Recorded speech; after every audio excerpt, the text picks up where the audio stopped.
I'm Jana, dark fantasy artist and illustrator. When I started showing flip-throughs of my daily sketchbook online back then on the Instagram, a bunch of people asked me how I got so many ideas. How do I come up with something new every day? Now, this is not the moment where I reveal my secret prompt list, because there was none, or my pages of prepared concepts, because there were none of those either.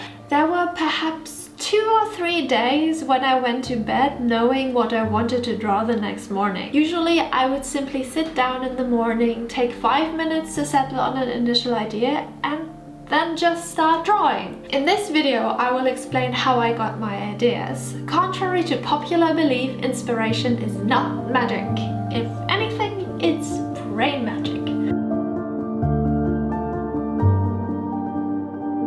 One very basic way of coming up with imagery simply requires you to keep your eyes and ears open. When I sit down in the morning, I might recall seeing a twisted tree trunk on my walk in the park the day before. And I would have taken notice of it because of how the remaining leaves glowed in the sunshine. There you go, tree trunk, that's where we start. Or perhaps I have read a book with inspiring imagery. Ta-da, book-inspired sketch. Perhaps I have been feeling oddly nostalgic for snowy winter landscapes lately, or I've had a weird dream. It's as good a starting point as any. The nice thing about drawing a sketch every day is that they don't all have to be masterpieces, and it's not like I'm wasting a ton of time on something silly or mediocre. 1 hour or less and I'm done. I don't have to spend any time on weighing the value of ideas against one another. Everything is interesting. Everything has potential. On some mornings when I truly felt at a loss, I'd simply look around my room or look out the window, and then I would simply draw what I saw.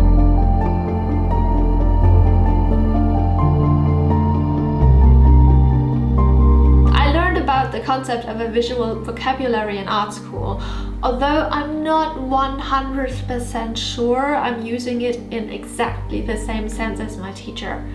In language, we all have a passive and an active vocabulary, the passive most often being larger than the active one.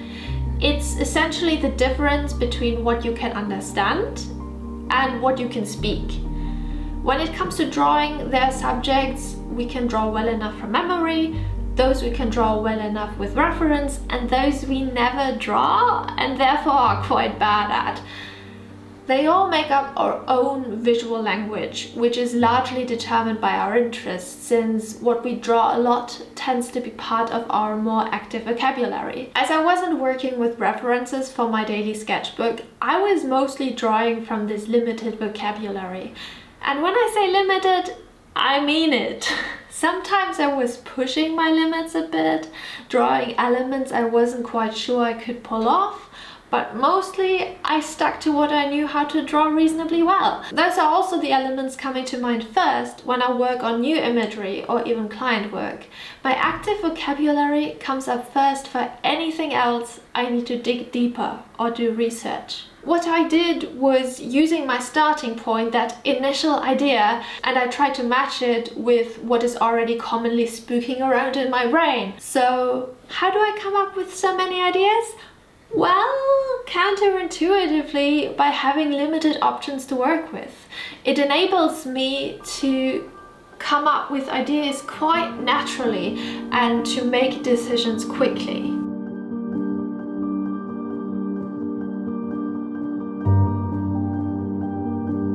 Beginning, I didn't think too much about this, but later I started to let the first page of a double page influence the second.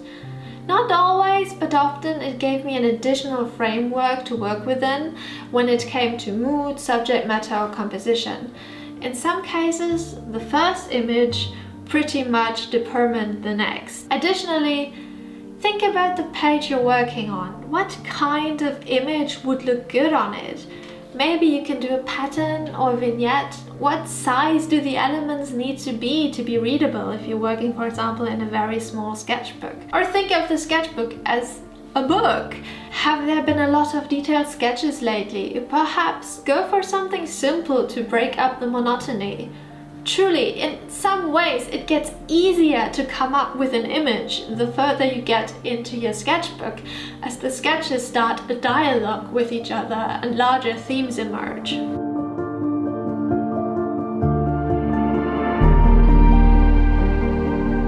I usually started drawing when I knew roughly what I wanted to do and then just improvised.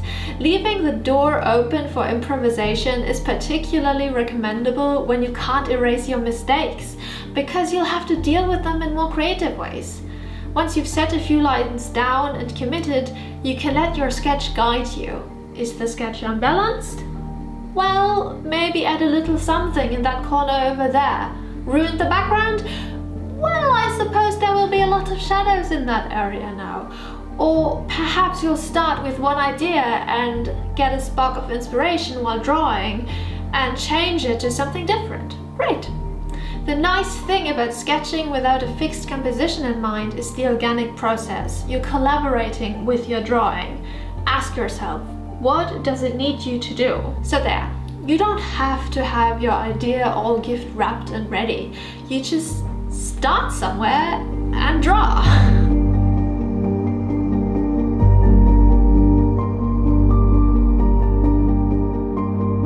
But Jana, you might ask, aren't you just hanging around in your comfort zone? Isn't that active visual vocabulary you're talking about just your comfort zone? Is this sketchbook not simply self-indulgent? Are you even learning anything? Hold up. Who said I wanted to learn anything? I wanted to have fun. But yes, everything else, yes, kinda.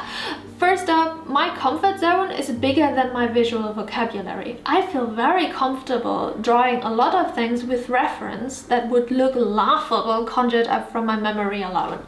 In fact, drawing from memory is always a good deal less comfortable to me than drawing from a nice, well-lit and posed reference. By the way, while I think what you feel confident drawing with or without reference makes a difference to what pictures your brain comes up with, for example, if you never draw or think much about cars, chances are they're not going to come to mind when you're trying to come up with an image. This is no judgment on the quality or legitimacy of work created with or without reference. I would usually use reference for all elements I've drawn in my daily sketches, because while these are things I feel comfortable scribbling down in a tiny format for myself, a full-blown illustration would require accuracy and detail I just cannot come up with on my own. Am I being self-indulgent?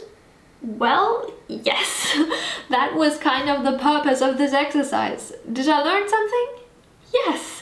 Drawing from memory gives you a good reality check when it comes to how well you actually know your world. I think 5 sketches in, I realized I didn't actually know what bumblebees look like. And I adore bumblebees! Have you seen them? They're so cute! So I ended up looking at bumblebee anatomy later that day, did some studies and added bumblebees to several of my daily sketches to internalize what I had learned. It even ended up on the cover.